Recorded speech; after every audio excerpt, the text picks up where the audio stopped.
Party వార్తలు వాస్తవాల్లో మనతో ఉన్నారు బీఆర్ఎస్ పార్టీ సీనియర్ నాయకులు మన్నే కృషాంక్ గారు అండ్ రాజకీయ ఆర్థిక విశ్లేషకులు పాపారావు గారు మనకు లైవ్లో జాయిన్ అవుతున్నారు. గుడ్ మార్నింగ్ అండి, వెల్కమ్ టు వార్తలు వాస్తవాలు.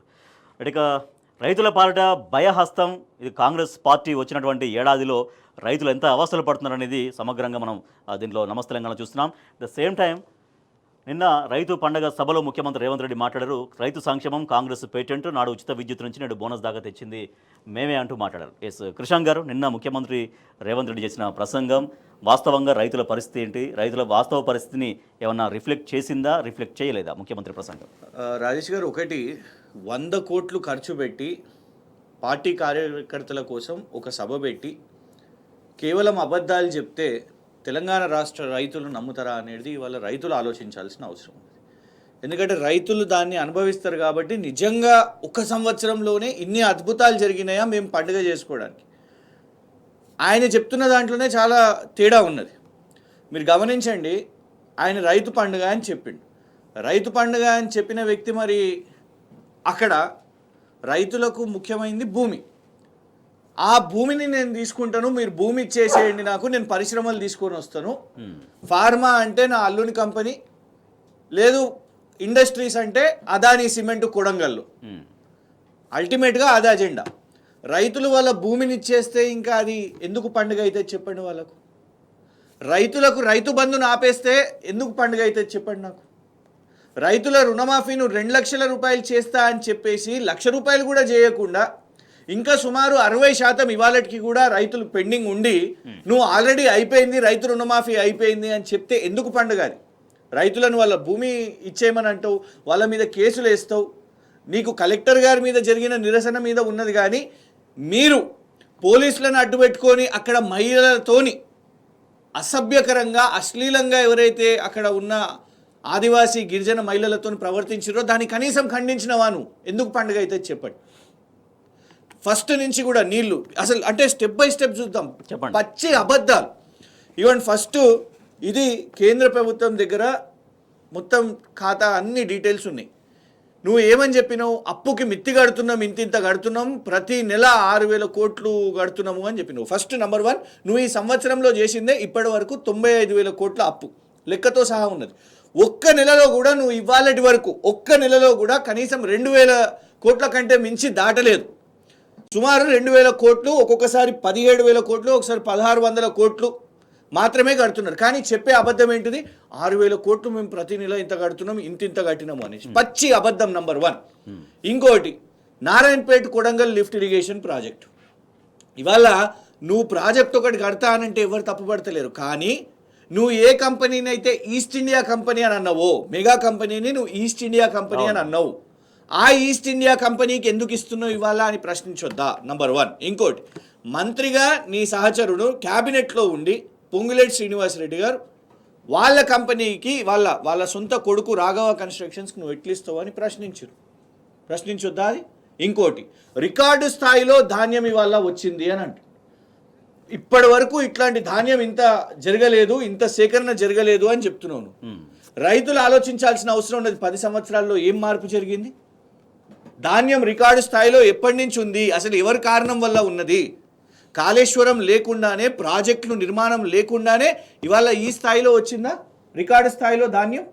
Food corporation of India Telangana is rice bowl of India అని ఎప్పుడు చెప్పారు? అది రేవంత్ రెడ్డి వచ్చినాక ఈ సంవత్సరంలో చెప్పలేదు. బీఆర్ఎస్ ప్రభుత్వ హయాంలో కోవిడ్ వస్తే ఇంకా రేవంత్ రెడ్డి గారికి ఈ సంవత్సరంలో ఏం ఆటంకాలు రాలేదు.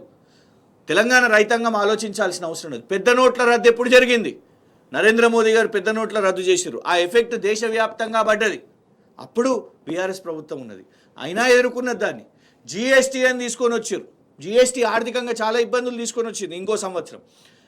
అయినా అప్పుడు బీఆర్ఎస్ ప్రభుత్వం ఏం ఆటంకాలు లేకుండా అన్ని రంగాల్లో మనం ముందుకు పోయినాం. ఆ తర్వాత 2 సంవత్సరాలు కోవిడ్, లాక్డౌన్ 2 సార్లు దేశవ్యాప్తంగా, కానీ వ్యవసాయం ఆగలేదు. ఇన్ని అడ్డంకులను ఎదుర్కొన్నది బీఆర్ఎస్ ప్రభుత్వం. కానీ రైతు బంధు ఆగిందా? రైతు బంధు ఆగలేదు. ఈ సంవత్సరంలో నువ్వు ఆపిన ఏంది, నువ్వు చేసింది ఏంటిది అసలు? కానీ రైతు సంక్షేమానికి పేటెంట్ కాంగ్రెస్ పార్టీనే, కాంగ్రెస్ ప్రభుత్వాలే అనేది ముఖ్యమంత్రి మాట్లాడుతున్నారు. దాంతోపాటుగా రైతులని బీఆర్ఎస్ పార్టీ రెచ్చగొడుతోంది, వాళ్ళ మాటలు నమ్మితే మీరు ఆగమవుతారంటూ రైతులకు నిన్న ముఖ్యమంత్రి చెప్తున్నారు. అక్కడ పాలమూరు గడ్డ ప్రజలే ఆలోచించాల్సిన అవసరం ఉన్నది. వలసలు ఎప్పుడు ఆగినాయి, నిజంగా గుండె మీద చేసుకొని అందరూ ఆలోచించాల్సిన అవసరం లేదు. వలసలు ఇవాళ కేసీఆర్ గారి ప్రభుత్వంలో వలసలు ఆగినాయా, వలసలు ఉండేనా? ఇవాళ వచ్చి నువ్వు వలసలు పోతున్నారు అని అబద్ధం ఏదైతే చెప్తున్నావో, ఒకటే ఇవాళ రైతులు రాజేష్ గారు ఏమని ఆలోచిస్తారు అని అంటే, కాందాన్ని చెయ్యని దాన్ని కూడా ఇది అయింది అని చెప్తున్నావు చూడు, ప్రజలకు అది నచ్చదు. ఇవాళ ఆవేశం ఎందుకు వస్తున్నది? ఇవాళ పోలీస్ బెటాలియన్లు రోడ్డు మీదకి వచ్చి ఎందుకు నిరసన తెలిపారు? ఇవాళ రైతులు ఎందుకు వచ్చి నిరసన తెలిపారు? ఎవరు? కోమటిరెడ్డి వెంకటరెడ్డి గారే కదా చెప్పుతోని కొడితే రైతు బంధు రాలేదు అని అన్నారు. ఇవాళ ఆ రైతులు ఆలోచిస్తున్నారు, ఇవాళ ఈ సంవత్సరానికి రావాల్సిన ఒక్క పంటకు కూడా రైతు బంధు రాలేదు. దమ్ముంటే దాని గురించి మాట్లాడండి. అసెంబ్లీలో ఎట్లాగో మాట్లాడరు, పోయి రైతుల గురించి రైతుల దగ్గర మాట్లాడు. నువ్వు ఇంత పెద్ద స్టేజ్ పెట్టేసుకొని కార్యకర్తలను, నీ కాంగ్రెస్ కార్యకర్తలను పెట్టుకొని అయిపోయింది విజయోత్సవాలు. నువ్వు ఎక్కడెక్కడ రైతు వేదికల గురించి నిన్న మాట్లాడుతున్నావు. రైతు వేదికల్లో రాష్ట్ర వ్యాప్తంగా రైతు వేదికల్లో స్క్రీన్లు పెట్టి చూస్తున్నారు. ఆ రైతు వేదికలు నిర్మించింది ఎవరు? కేసీఆర్ గారి ప్రభుత్వం. ఆనాడు కూడా రైతు వేదికలు నిర్మిస్తుంటే రైతు వేదికలు కూడా దండగా అని చెప్పిన వ్యక్తి రేవంత్ రెడ్డి కాదా? కానీ ఇవాళ రైతు వేదికలు ఎందుకు పనికి వచ్చినాయో ఇవాళ అర్థమవుతున్నది వాళ్ళకు. సో నిన్న చెప్పింది పచ్చి అబద్ధాలు. ఒక్కటి కూడా రైతులకు అసలు 54,000 కోట్లు. రైతులు ఇంకొకటి ఆలోచించాలి, రుణమాఫీ కాలేదు, రైతు బంధు కాలేదు. మరి 54,000 కోట్లు నిన్న ఆయనే చెప్పిన లెక్క అండి. 54,000 కోట్లు ఖర్చు అయినాయి అని అంటే ఎక్కడ పోయినాయి ఇవన్నీ? ఎక్కడ డైవర్ట్ అయినాయి? ఎవరి జేబులకు పోయినాయి? లెక్కలు చూస్తే మాత్రం ఇవాళ రుణమాఫీ కంప్లీట్ కాలేదు, రైతు బంధు పడలేదు. సో ఇవాళ పచ్చి దగా మోసం చేసి ఇవాళ అబద్ధాలు చెప్పి రైతులను మోసం చేస్తున్నారు. కాబట్టే నిన్న కూడా ప్రతిరోజు నువ్వు ఇక్కడ పండుగ చేసుకుంటున్నావు, అక్కడ ఆత్మహత్యలు జరుగుతున్నాయి. ఆ కన్సర్న్ కూడా నీకు కనీసం లేదు, కనీసం దాన్ని ఆపే ప్రయత్నం కూడా చేస్తారు. పాపారావు గారు, సంవత్సర కాలం పాటు చేసినటువంటి దానిపైన రాష్ట్ర రైతాంగం ఎగ్జాక్ట్గా ఏం ఫీల్ అవుతున్నారు? రైతు పండుగలో నిన్న ముఖ్యమంత్రి రేవంత్ రెడ్డి మాట్లాడిన మాటలు, రైతుల వాస్తవ పరిస్థితిని ఏమాత్రం కళ్ళకు కట్టకపోగా టోటల్గా రైతులంతా సంతోషంగా ఉందరని చెప్పే ప్రయత్నం అనేది నిజంగా క్షేత్రస్థాయిలో రైతులు దేని గురించి ఎదురు చూస్తున్నారు? రైతుల ఫీలింగ్ ఏంటి? రైతుల ఉద్దేశం ఏంటి? ప్రభుత్వం పట్ల ఏముంది?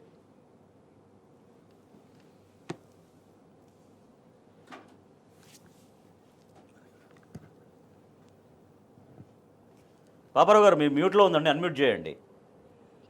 రైతులకు ఇచ్చిన హామీల్ని ఒక్కటి కూడా నిలబెట్టుకోలేక, పైగా పారిశ్రామికీకరణ పేరుతో లగచర్ల లాంటి చోట్ల భూములు లాక్కునే ప్రయత్నం, ఇదంతా చూస్తే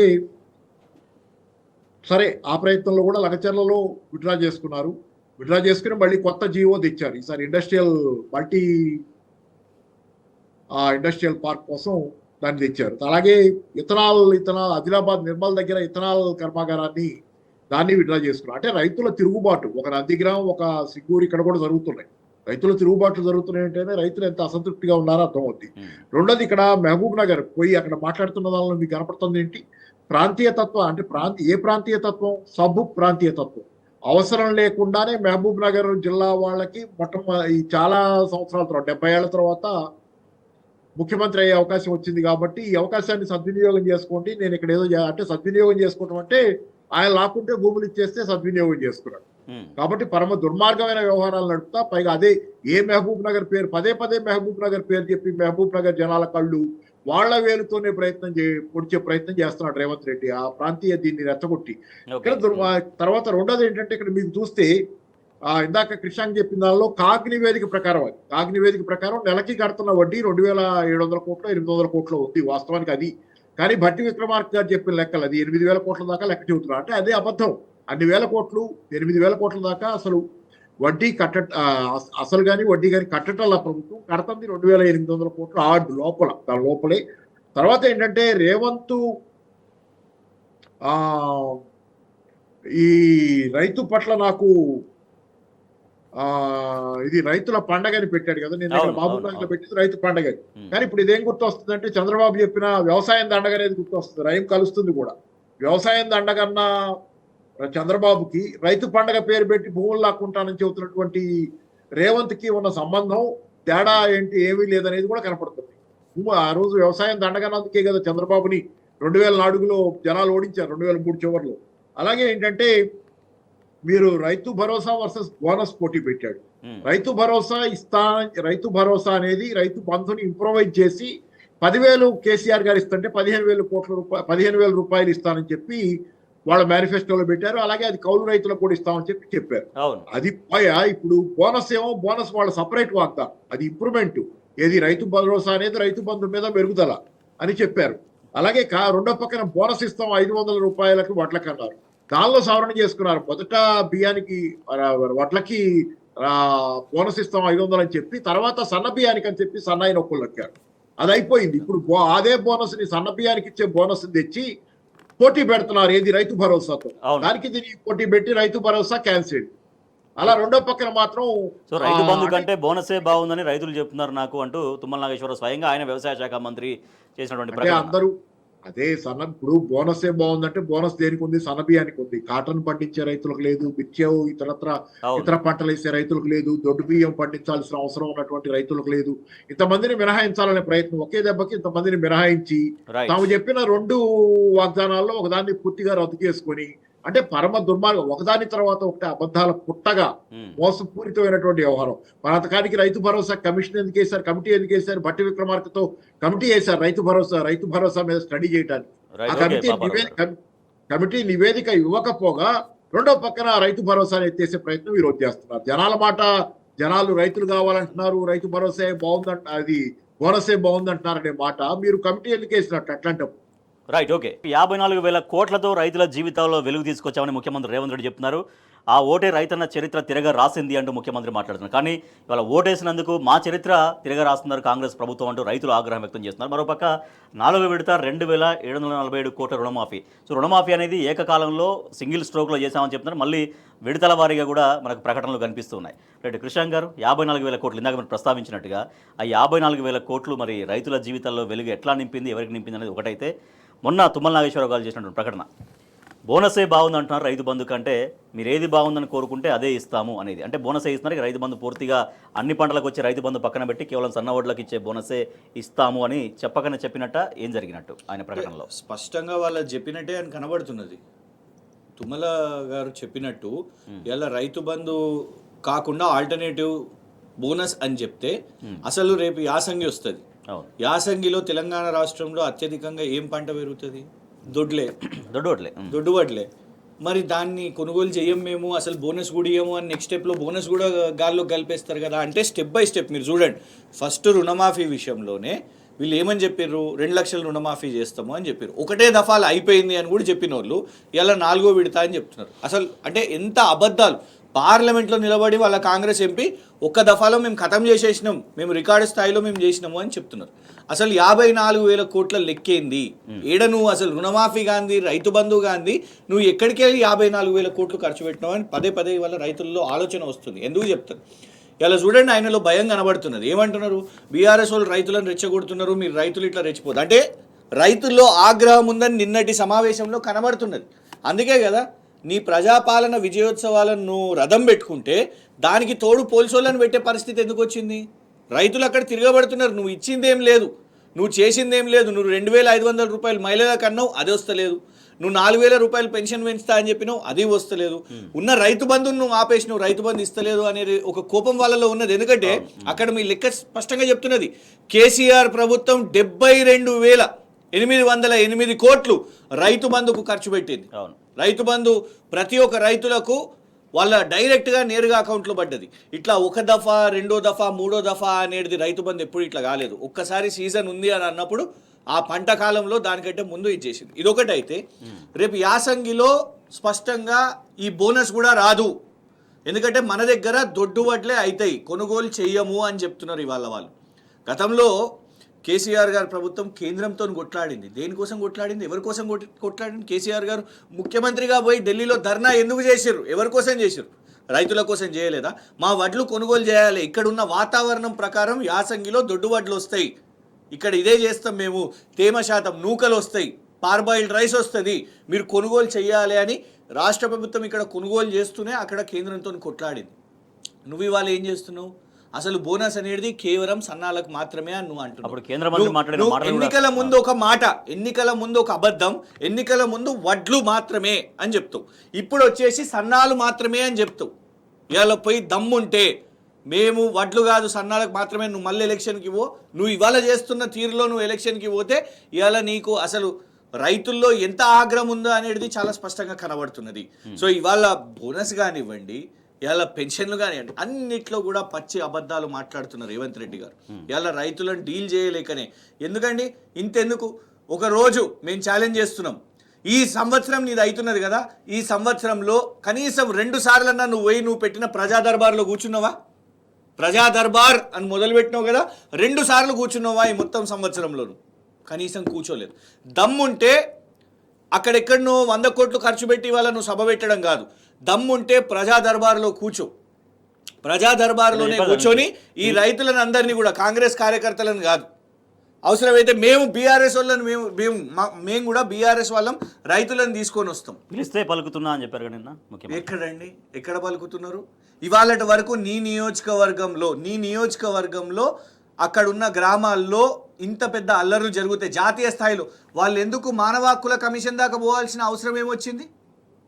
వాళ్ళు ఎందుకు అక్కడ ఎస్టీ కమిషన్ దాకా పోవాల్సిన అవసరం ఏమొచ్చింది? ఇలా వాళ్ళు చెప్తున్నారు కదా ఇక్కడ దాష్టికం జరిగింది. నువ్వు ఏమని చెప్పినావు? రైట్, ఇది భూమి కోసం కాదు, వీళ్ళందరూ కూడా బీఆర్ఎస్ వాళ్ళు రెచ్చగొట్టినరు అని చెప్పినావు నువ్వు. కానీ ఆ మానవ హక్కుల కమిషన్ వచ్చి ఏమని చెప్పింది? ఇక్కడ రిపోర్ట్ ఏమని చెప్పింది? ఎవ్వరూ రెచ్చగొట్టలేదు, ఇక్కడ వాళ్ళ భూములను ఇవ్వాలని వాళ్ళకు అస్సలు ఆసక్తి లేదు అని వాళ్ళు చెప్పడం వాస్తవం కాదా? నువ్వు ఎంతసేపు అయితే కేటీఆర్ గారు గురుకులాల్లో ఆయన్నే విషయం కలుపుతున్నాడు అని ప్రచారం చేస్తూ, లేదు అంటే బీఆర్ఎస్ రెచ్చగొట్టింది వీళ్ళని దాడులు చేయాలి అనేసి అక్కడ ఉన్న కొడంగల్ రైతులను నువ్వు చెప్తావు. లేకపోతే ఇంకెవరన్నా అశోక్ నగర్ యువత బయటికి వచ్చి మాట్లాడితే వాళ్ళు ఏమని అన్నారండి? అసలు నువ్వు ఇచ్చిన ఉద్యోగాలన్నీ కేసీఆర్ గవర్నమెంట్లో భర్తీ అయినాయి, నోటిఫికేషన్లు అయినాయి, అప్పుడు ఇచ్చిన జాబ్లను నువ్వు చెప్పుకుంటున్నావు 50,000 కాదు అసలు నువ్వు ఇచ్చిన జాబ్లు కాదు అని చెప్తే వీళ్ళు పేడ్ ఆర్టిస్టులు అని మాట్లాడు. ఒకళ్ళని పేడ్ ఆర్టిస్ట్ అంటావు, టెర్రరిస్టులు అంటావు, రౌడీలు అంటావు. ఇన్ని మాటలు చెప్తుంటే ఖచ్చితంగా ఇన్ని సెక్షన్స్లో ఇవాళ ఆ కోపం ఉన్నది, రైతుల్లో కోపం ఉన్నది, యువతలో కోపం ఉన్నది, సొంత పోలీస్ డిపార్ట్మెంట్లోనే ఇవాళ పోలీస్ బెటాలియన్లలో కోపం ఉన్నది. పాపారావు గారు మొండి చేయి చూపి రైతులకు పండగ ఎట్లా చేసుకుంటారు అనేది బీఆర్ఎస్ పార్టీ ప్రశ్నిస్తోంది. దాంతోపాటుగా మొన్న తుమ్మల నాగేశ్వరరావు ఒక మంత్రి హోదాలో, స్వయంగా వ్యవసాయ శాఖ మంత్రి హోదాలో చేసినటువంటి ప్రకటన, తుమ్మల నాగేశ్వరరావు ప్రకటన కాదు, అది ముఖ్యమంత్రి రేవంత్ రెడ్డి చేసినటువంటి ప్రకటనగానే చాలామంది రైతులు భావించక తప్పని పరిస్థితి కనపడుతోందా? అదే వాయిస్, హిజ్ మాస్టర్స్ వాయిస్ అంటారు కదా, హెచ్ఎంవి, హిజ్ మాస్టర్స్ వాయిసే అది. రేవంత్ రెడ్డి గారి వాయిసే ఇప్పుడు తుమ్మల నాగేశ్వరరావు గారి నోట వెంట. రేవంత్ రెడ్డి గారి మనసులో ఉన్న మాట కానీ ఆయన వాయిస్ కానీ తుమ్మల నాగేశ్వరరావు గారి నోటి వెంట. అంటే వీళ్ళందరూ ఒకే కోహరెంట్గా ఒకే థీమ్ కోసం పనిచేస్తున్నారు. ప్రజలకు సంక్షేమం ఎగ్గొట్టడం ఎలాగూ, అలాగే పారిశ్రామికీకరణ పేరుతో రైతుల భూములు లాక్కునే కార్యక్రమం ఒక పక్క జరుగుతుంది. అలాగే మీరు అన్ని రకాల సంక్షేమానికి రోజు తూట్లు పొడుస్తున్నారు. మనం మొదటి నుంచి మాట్లాడుకుంటుంది ఒకటే, ఎలక్షన్ల ముందు కూడా మాట్లాడుకుంది ఒకటి. ఇప్పుడు కేసీఆర్ గారితో వెళ్లకున్న వివాదం ఇతరత్ర ఏమి అయినా కానీ దానికంటే ప్రధానమైన వివాదం కేసీఆర్ గారు రాష్ట్రంలో సృష్టించిన సంపదని సామాన్య పేద జనానికి, రైతాంగానికి పంచుతున్నారు మేజర్ షేర్. అది వీళ్ళకి ఇష్టం లేదు. దాని గురించే ఎన్నికలలో అబద్ధాలు చెప్పి అధికారంలోకి వచ్చి తమ ఇష్టానుసారంగా ఆ సంపదని కాంట్రాక్టర్లకు, ధనవంతులకు, పై వర్గాలకు బదిలీ చేసే కార్యక్రమాన్ని ఈరోజు మేజర్గా చేస్తున్నారు. అందుకే సంక్షేమానికి తూట్లు పొడిచి ఆ డబ్బులు మిగుల్చుకొని ఏం చేస్తున్నారు అనేది ఇప్పటికి మనకు తెలియదు, కానీ చాలా పెద్ద ఎత్తున ఏదో జరుగుతుంది అనేది మాత్రం అర్థమవుతుంది. కాబట్టి ఏంటంటే మొన్న జరిగినటువంటి ఎన్నికలు ఎక్కడైతే రేవంత్ రెడ్డి గెలిచారో ఆ ఎన్నికల్లో జరిగింది ఏంటంటే పేదలకి పెద్దలకి యుద్ధం, రైతాంగానికి పెద్దలకి యుద్ధం. అంటే ఈ రైతు వ్యతిరేక ప్రభుత్వం ఖచ్చితంగా ఏంటంటే ముసుగులేసుకొని కేసీఆర్ గారి మీద అబాండాలు మోపి ప్రజల్ని మభ్యపెట్టి అధికారంలోకి వచ్చారు తప్పితే ఆచరణలో ఇంత తొందరగా బదనామం అవటం అనేది మనం చూస్తున్నాం. కాబట్టి ఏంటంటే ఈ ప్రభుత్వం ఇందాక కృష్ణాంక్ అక్కడ తెచ్చి ఆపారు. దానిలో ఏంటంటే ఈ ప్రభుత్వానికి ఇప్పటికిప్పుడు ఎన్నికలు, మళ్ళీ చెబుతున్నాను, ఇప్పటికిప్పుడు అందరూ మాట్లాడుతున్నాం. వాస్తవానికి గ్రౌండ్ లెవెల్లో ఇప్పటికిప్పుడు ఎన్నికలు జరిగితే ఈ ప్రభుత్వం ఆ సునామీలో కొట్టుకుపోవటం ఖాయం. ఎట్టి పరిస్థితుల్లో ఈ ప్రభుత్వాన్ని భరించే స్థితిలో అటు నగరాలు కానీ, ఇటు గ్రామాలు కానీ, ఏ ప్రాంతం అటు ఆఖరికి ఆదిలాబాద్ గిరిజనులు కానీ ఎవ్వరు కూడా ఈ ప్రభుత్వాన్ని భరించే స్థితిలో లేరు.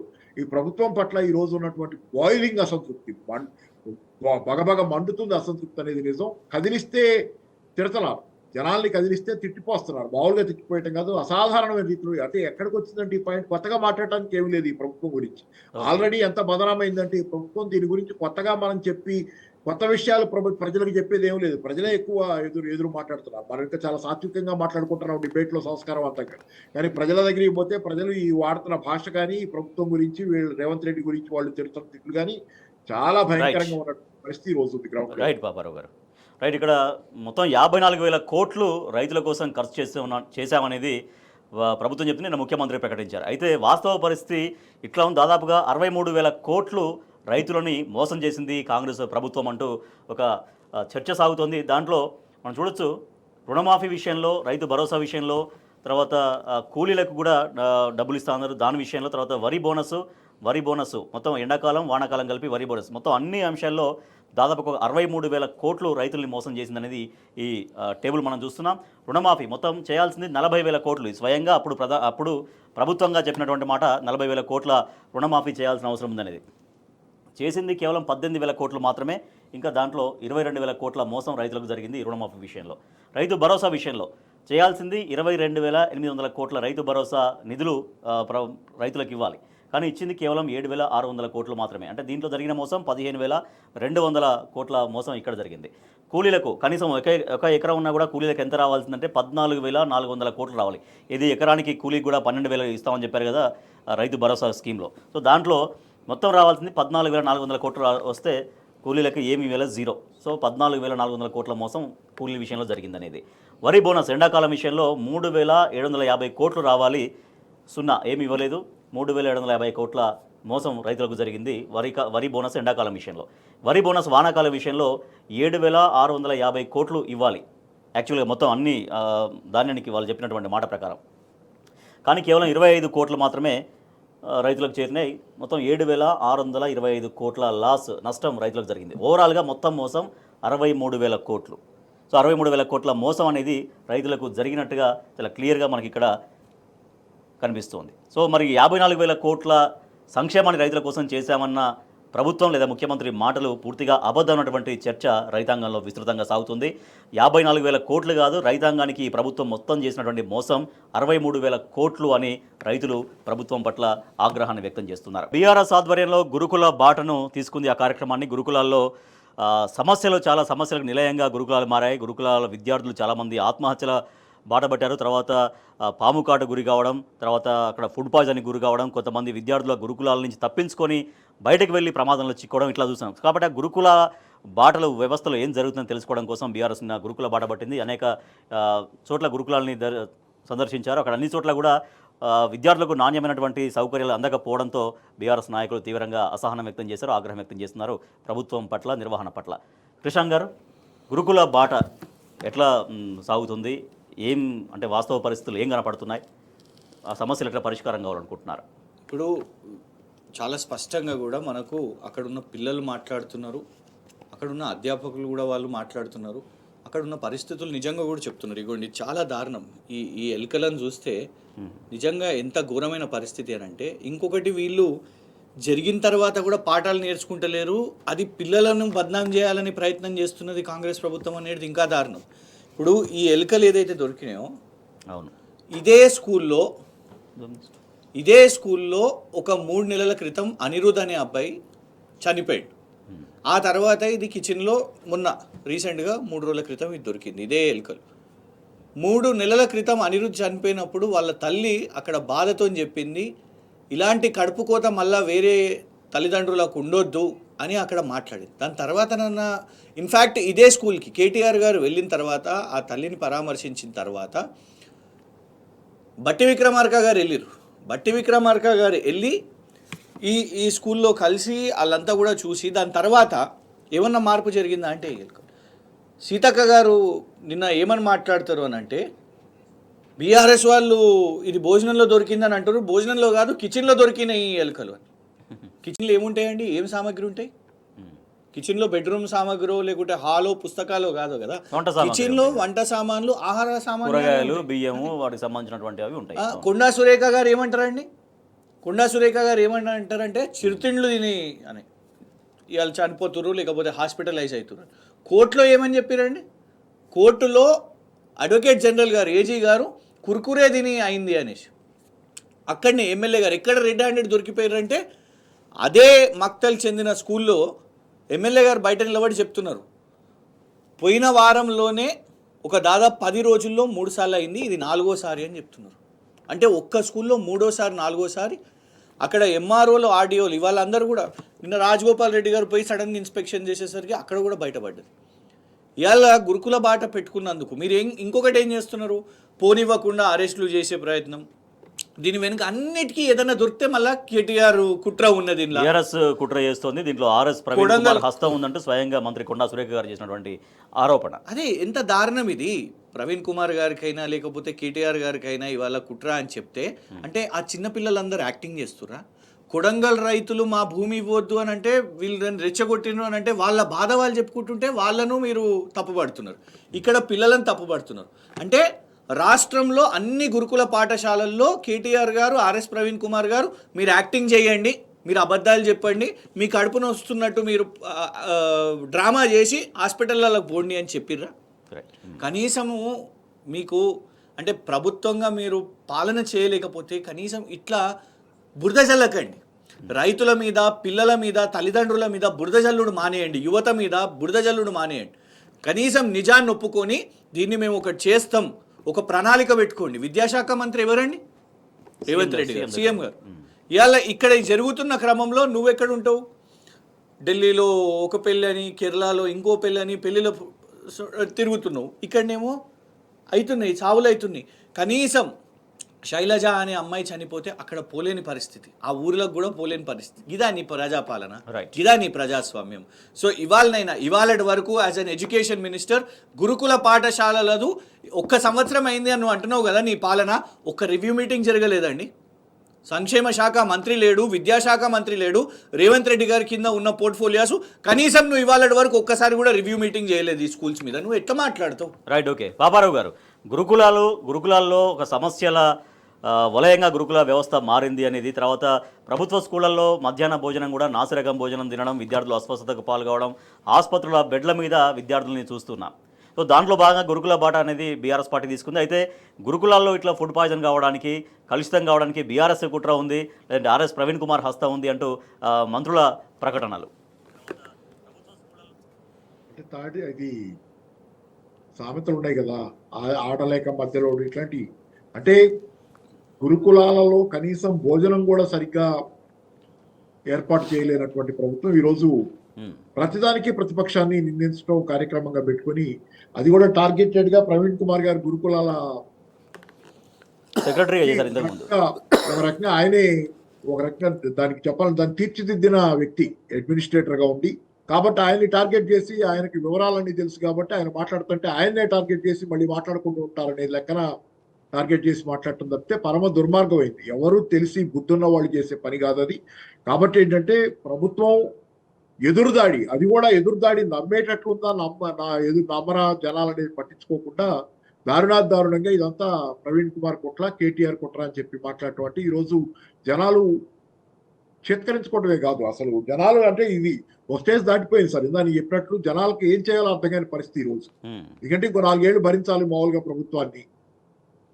వీళ్ళు తీరు చూస్తుంటే అసలు ఎవరిని వెక్కిరిస్తున్నారు, ఎవరి గురించి ఏం మాట్లాడుతున్నారు అనేది, అంటే జనాలను వెక్కిరిస్తున్నట్లుగా ఉంది. జనాల విజ్ఞతను కానీ జనాల ఆలోచన శక్తి కానీ వెక్కిరిస్తున్నట్లు ఉంది. ప్రవీణ్ కుమార్ అన్నట్లు, కేటీఆర్ అన్నట్లే కాదు, ఇది జనాలను వెక్కిరిస్తున్నట్లుగా ఉంది. మేము చెప్పిందల్లా మీరు నమ్మాలి అన్నట్లుగా మాట్లాడుతున్నట్టుగా ఉంది. మీకు చేత కాకుండా విద్యాశాఖను బీఆర్ఎస్కి అప్పగించండి అన్నటువంటి ఒక కామెంట్ కూడా చేశారు ఆర్ఎస్ ప్రవీణ్ కుమార్. సరే, అది సాధ్యం కాకపోవచ్చు, బట్ అంటే మేము సమర్థవంతంగా నిర్వహించగలుగుతాం, మీకు చేత కాకపోతే తప్పుకోండి, విద్యాశాఖకు బీఆర్ఎస్ గొప్ప చెప్పండి అనేది చెప్పారు. నిన్న ప్రవీణ్ కుమార్ గారు మాట్లాడిన వీడియోలో వాటిలో నేను చూశాను. అప్పుడు ఫుడ్ గురించి జాగ్రత్త తీసుకోవడం కోసం ఎట్లా ఏర్పాట్లు చేశారు అక్కడ వాళ్ళని కమిటీల్లో పెట్టి, ఆ గురుకులాల తాలూకు కమిటీల్లో వీటిల్లో ఫుడ్ గురించి జాగ్రత్త తీసుకోవడం కోసం కొంత ప్రత్యేకంగా దాని మీద అనుభవం ఉన్నటువంటి వ్యక్తులను పెట్టడం కానీ ఇట్లాంటివన్నీ ఆ రోజు ఎలా జాగ్రత్తలు తీసుకున్నారో చెప్పారు. ఈ రోజు అదంతా అడ్మినిస్ట్రేషన్ అంతా గాలికి వదిలేసి రేవంత్ రెడ్డి గారు రైతుల్ని రెండో పక్కన చూడండి, నిన్న రైతుల పండుగ చేసిన దానిలో రైతుల్ని బెదిరిస్తారు. క్యారెట్ అండ్ స్టిక్ అన్నమాట.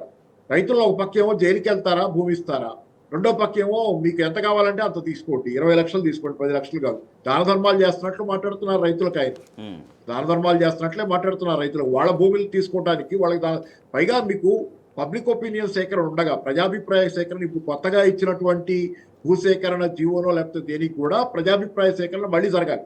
అవును. పోయినసారి ప్రజాభిప్రాయ సేకరణలో జీరో వ్యతిరేకత వచ్చింది, దాన్ని పట్టించుకోకుండా ముందుకెళ్ళి గొడవ అయింది, రద్దు చేసుకున్నారు. ఇప్పుడు మళ్ళీ ప్రజాభిప్రాయ సేకరణ జరగాలి. అంటే రైతుల అభిప్రాయాన్ని సేకరించాలి. రైతుల అభిప్రాయాన్ని సేకరించిన తర్వాత వాళ్ళు వద్దంటే ఆగాలి. మరి వద్దంటే ఆగాలన్నప్పుడు మీరు ఎలా బెదిరిస్తారు?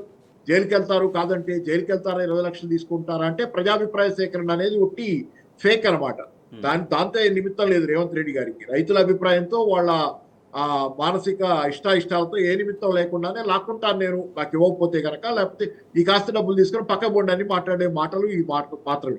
ఏంటంటే ప్రజాభిప్రాయ సేకరణ అవుతుంది. రేపు పొద్దున రైతులు అక్కడ మళ్ళీ వాళ్ళ అభిప్రాయం చెబుతారు. దాని ప్రకారం పొమ్మనే 2013 చట్టం చెబుతుంది, భూసేకరణ చట్టం. అంతేగాని మీ ఇష్టానుసారం చేసుకుంటా పోవటానికి కానీ ఇది కుదరదు. కాబట్టి ఏంటి, ఈరోజు అన్ని వర్గాల్ని వెక్కిరిస్తున్నాడు, బెదిరిస్తున్నాడు. ఇవన్నీ ఇంకా మరి దానిలో అంటే ఇది ఎక్కడ దారి తీస్తుందంటే అసలు ప్రజలు వ్యవస్థ మీద విశ్వాసం కోల్పోయే పరిస్థితులు తీసుకొస్తున్నటువంటి ఇది ఉంది. కాంగ్రెస్ పార్టీ మీదే కాదు, కేవలం మొత్తంగా ఇదేం వ్యవస్థ అనుకునే పరిస్థితి తెస్తున్నాడు ఆయన. Right, okay. రైట్. కృష్ణ గారు, మొన్న ఇటీవల వేములవాడ సభలో కూడా ముఖ్యమంత్రి మాట్లాడారు. సో అది అంగీకరించినట్టే అనుకోవచ్చేమో. ఎందుకంటే నాసిరకం భోజనం జరుగుతుంది, అందుతుంది, విద్యార్థులకి ఆసుపత్రుల పాలవుతున్నారు, ఇవన్నీ నేను చూస్తున్నా అన్నారు. కానీ నిజంగా మరి సంవత్సరం నుంచి ఇంత ఇష్యూస్ జరుగుతున్నా కూడా చర్యలు ఏవి అనే దాని మీద సమాధానం లేదు. ఒకటి తర్వాత లేకపోతే బీఆర్ఎస్ హస్తం ఉంది ఇటువంటి, అంటే బీఆర్ఎస్ వాళ్ళు వెళ్ళి అందులో కలుపుతున్నారా, లేకపోతే ఏంటి నాసిరకం బియ్యం అక్కడ ఇస్తున్నారా, ఏంటన్నమాట మంత్రుల ఉద్దేశం అనే ఒక ప్రశ్న. అదే అండి, ఇప్పుడు గురుకుల బాటకి ఇప్పుడు పోతున్నాము, పోయి చూస్తాము అని అంటేనే పోనిస్తలేరు. మరి కేటీఆర్ గారు, ఆర్ఎస్ ప్రవీణ్ కుమార్ గారు ఆ లోపట ఏదైతే కిచెన్లలో ఏదైతే జరుగుతుందో దానికి వీళ్ళు ఎట్లా అని చెప్తారు చెప్పండి? అన్నిటికీ అంటే ఒకటి ఇక్కడ ఒప్పుకుంటున్నారు ఏంటిదంటే బీఆర్ఎస్ ప్రజల్లో ఉన్నది అనేది వాళ్ళు ఒప్పుకుంటున్నారు. రైతులను రెచ్చగొడుతున్నారు, పిల్లలను ఇట్లా మాట్లాడమని చెప్తున్నారు. వీళ్ళంతా అశోక్ నగర్ వాళ్ళు, యూత్, పేడ ఆర్టిస్టులు, ఇవన్నీ మాట్లాడడంలోనే అర్థమవుతున్నది వాళ్ళ తప్పిదాలను ఎట్లా కౌంటర్ చేసుకోవాలి. అంటే దాన్ని స్వీకరించే బదులు మీరు చర్యలు దాగబోతున్నారు. చర్యలు చేపట్టాలంటే ఫస్ట్ దానికి సంబంధించిన శాఖ మంత్రి కూర్చొని అధికారులతో అసలు ఏం జరుగుతుంది, నేను ఏం కేటాయించాలి దీనికోసం అని చెప్పాల్సిన అవసరం ఉన్నది కదా. నువ్వు కొడంగల్ రైతుల గురించి దగ్గర పోయి నువ్వు వేములవాడలో మాట్లాడాల్సింది ఇక్కడ కొడంగల్లో పోయి ఆ రైతులను కలువును. నువ్వు ఇవాళ గురుకుల పాఠశాలల గురించి నువ్వు సమీక్ష కూడా చేపట్టకుండా నువ్వు కనీసం ఇవాళ ఆ అమ్మాయిల గురించి మాట్లాడు. శైలజ ఎట్లా చనిపోయింది చెప్పండి. ఇవాళ నీ పాలమూరులోనే నువ్వు చెప్తున్న పాలమూరు జిల్లా అని అంటున్నావు కదా, మరి ఇవాళ ఆ స్థాయిలో ఒకటే స్కూల్లో 4 సార్లు ఇవాళ వాళ్ళ హాస్పిటల్లో మనం చూస్తున్నాం కదా. వాళ్ళు ఏడుస్తుంటే, తల్లిదండ్రులు హాస్పిటల్ దగ్గరకు పోయి బాధపడుతుంటే, ఒకటి ఏంటిదంటే అధికారులను సస్పెండ్ చేయడంతో సరిపెడుతున్నట్టుగా. సో నిజంగా దాన్ని వాళ్ళు చిన్న అధికారులు బలైపోతారు కదా, చిన్న అధికారులు బలైపోతారు. అసలు బాధ్యత తీసుకోవాల్సింది దానికి సంబంధించిన శాఖ మంత్రి కొండా సురేఖ గారు ఒకటి చిరుతిండ్లు అని చెప్పడము, ఇంకెవరో మాట్లాడడం కాదు. సీతక్క గారు వచ్చి వీళ్ళ కుట్ర ఉన్నది, అన్నిట్లో కూడా కుట్ర ఉన్నది అని చెప్తున్నారు. కానీ నీ బాధ్యత నువ్వేం చేసినావు యాజ్ అ మంత్రిగా? నువ్వు కనీసం కూర్చొని సమీక్ష చేయకుండా నువ్వు ఇంకొకటి ఏం చేసినావు, ఈ గురుకుల పాఠశాలలను నిర్వీర్యం చేయడానికే నువ్వు ప్రైవేట్ ఇంటిగ్రేటెడ్ పీపీపీ మోడల్లో ఇంటిగ్రేటెడ్ అదానీ లాంటి వాళ్ళు వచ్చి పెట్టుబడులు పెడతారు, ఈ యూనివర్సిటీలు చేస్తాం అంటే ఈ స్కూళ్ళు యాక్చువల్లీ బీఆర్ఎస్ ప్రభుత్వం, కేసీఆర్ ప్రభుత్వంకి క్రెడిట్ ఇచ్చినాయండి. ఈ గురుకుల పాఠశాలల్లోనే అడ్మిషన్లు తెచ్చుకోవడానికి చాలా మంది నానా ప్రయత్నాలు చేసిర్రు. ఎంట్రన్స్ ఎగ్జామ్లు ఇందులోకి వెళ్ళి ఐఐఎంలు, ఐఐటీలు, పెద్ద జాతీయ సంస్థల్లోకి వెళ్ళింది ఈ గురుకుల పాఠశాలల నుంచే. ఆ గురుకుల పాఠశాలలు కేసీఆర్ ప్రభుత్వానికి క్రెడిట్ ఇస్తున్నాయి కాబట్టి దాన్ని ఎట్లా డ్యామేజ్ చేద్దాము అని నువ్వు పక్కన పెట్టినావు.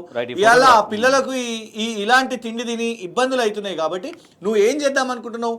ఎట్టి పరిస్థితుల్లో గురుకుల పాఠశాలలు ఖతం కావాలి, పిల్లలు దానికి రానివ్వకుండా, అడ్మిషన్స్ కానివ్వకుండా. రేపు ఏమైతే చెప్పాలనా, అయ్యో ఇట్లాంటి భోజనం అవుతున్నది, మా పిల్లలు ఈ స్కూల్కి పోవద్దు అని అడ్మిషన్ తగ్గే ప్రయత్నం ఇవాళ చేసి నువ్వేదో ఇంటిగ్రేటెడ్ అని నీకు సొంత దుకాణం, ఆ యంగ్ ఇండియా అని కాంగ్రెస్ పేరు మీద ఇవన్నీ ఇట్లాంటి ఏదో ఇన్స్టిట్యూషన్స్ పెట్టేసి ఇవాళ పూర్తిగా ఒక మంచి ఎడ్యుకేషన్ సిస్టమ్, ఒక గొప్ప పని చేసిన కేసీఆర్ ప్రభుత్వం. ఎందుకంటే ఆయన అన్నాడు కదా, కేసీఆర్ ఆనవాళ్ళని చెరిపేస్తా అంటే ఇగోండి గురుకుల పాఠశాలల్లో కేసీఆర్ ఆనవాళ్ళు కనబడుతుంది. సో ఇది మహబూబాద్ జిల్లా కొరవి మండలం ఏకలవ్య మోడల్ రెసిడెన్షియల్ స్కూల్ సంబంధించినటువంటి ఆ డైనింగ్ హాల్లో ఒక డస్ట్బిన్ లాగా ఉన్నటువంటి వేస్ట్ ఫుడ్ అట్లా వేశారు. సో ఇటువంటి వ్యవస్థను మార్చాల్సిన అవసరం ఉంది. ఖచ్చితంగా 100% గురుకులాల సమస్యలను తీర్చాల్సినటువంటి అవసరం ఉందనేది అందరూ కూడా చేస్తున్నటువంటి డిమాండ్.